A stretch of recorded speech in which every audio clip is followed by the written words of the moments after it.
कि किसी भी मैग्नेटिक फील्ड में चार्ज पार्टिकल को थ्रो करने पे या तो सर्कुलर पाथ में जाएगा या हेलिकल पाथ में जाएगा, ये दोनों केस आपको पढ़ना है। और ड्यूरिंग मोशन मैग्नेटिक फोर्स इतना लगेगा और displacement delta T time interval में ये है वर्क डन जीरो होगा। वर्क डन जीरो होने का मतलब ये हुआ कि magnetic field B can't change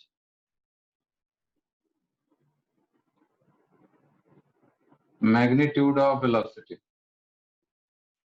and kinetic energy। इसका मतलब हुआ कि मैग्नेटिक फील्ड वेलोसिटी का मैग्नीट्यूड भी चेंज नहीं करेगा और हाफ mv² जो पार्टिकल की काइनेटिक एनर्जी है राइट फ्रॉम बिगनिंग वो भी चेंज नहीं होगी, सिर्फ और सिर्फ वेलोसिटी का डायरेक्शन चेंज कर सकता है। तो मैग्नेटिक फील्ड सिर्फ वेलोसिटी का डायरेक्शन ही चेंज कर पाता है, उसका मैग्नीट्यूड चेंज नहीं करता और that is why kinetic energy भी चेंज नहीं होती। ये कभी भी हम लोग चेक कर सकते हैं, प्लस क्यू चार्ज को थ्रो किया गया v वेलोसिटी से in uniform magnetic field, force लगा है sir perpendicular to the velocity. थोड़ा आगे जाने के बाद फिर से हम लोगों ने फोर्स निकाला, वो भी परपेंडिकुलर टू द वेलोसिटी। दोनों का intersection point centre of the circle है O, वो is the centre of circle. तो इस तरह के ये सर्कुलर पाथ में मूव करना स्टार्ट कर देगा, particle will move on this circle, ऐसा एक सर्कुलर पाथ बन जाएगा।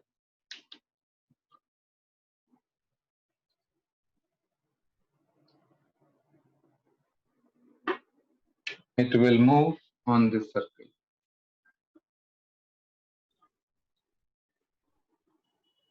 और इस सर्किल का ये रेडियस हो गया। हाँ, इस सर्किल में at any point of this circle force हमेशा सेंट्रिपिटल होगा, सेंटर की तरफ। mv²/r से मैग्नेटिक फोर्स को इक्वेट कर देंगे। mv²/r where m is mass of this charge, r is radius of this circle, this is magnetic force on the particle, v is the speed of the charge particle। तो ये magnetic force जो है वो है QVB sin 90 degree, this is equal to mv²/r। यहाँ से radius of the circle आ जाता है mv/q, this is radius of this circular path जिसमें कि चार्ज पार्टिकल रोटेट कर रहे हैं। इसी से हम लोग को निकल जाएगा टाइम पीरियड ऑफ रोटेशन, कि how much time it will take to complete one rotation. Time period इसी से कैलकुलेट हो जाएगा।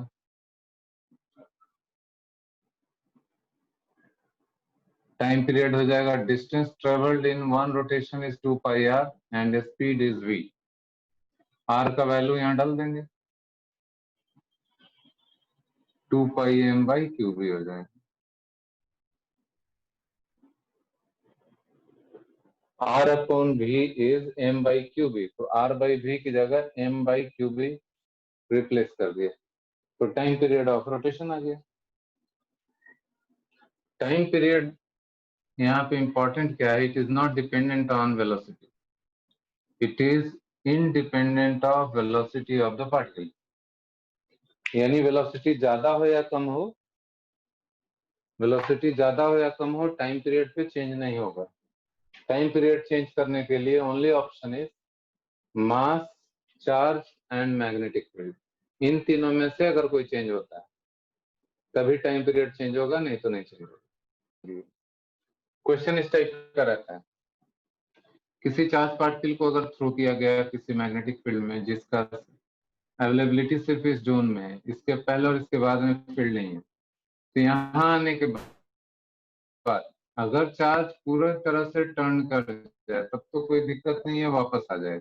मगर इसके बाद अगर फील्ड खत्म हो गई और ये टर्न नहीं कर पाया तो यहाँ से आगे स्ट्रेट अवे निकल जाए। तो this is the initial direction of the charge, this is the initial direction, finally गया इधर। तो इनिशियल डायरेक्शन से कितना एंगल से डेविएट हो गया, that is called angle of deviation. Optics में भी ऐसा ही है कि कितने एंगल से डेविएट हुआ, that is called angle of deviation.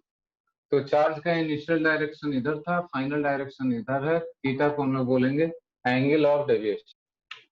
और ये डिस्टेंस है d, ये थीटा है तो ये 90 माइनस थीटा और ये थीटा हो जाएगा फिर ये 90 माइनस थीटा, फिर ये थीटा हो जाएगा। Then from the diagram sine theta will be D upon R. तो इस फॉर्मूले से बहुत सारा कैलकुलेशन हो जाता है। कई बार क्वेश्चंस में पूछता है कि what is the angular deviation, कई बार पूछता है कि यहां से बाहर निकलते निकलते what is the vertical displacement,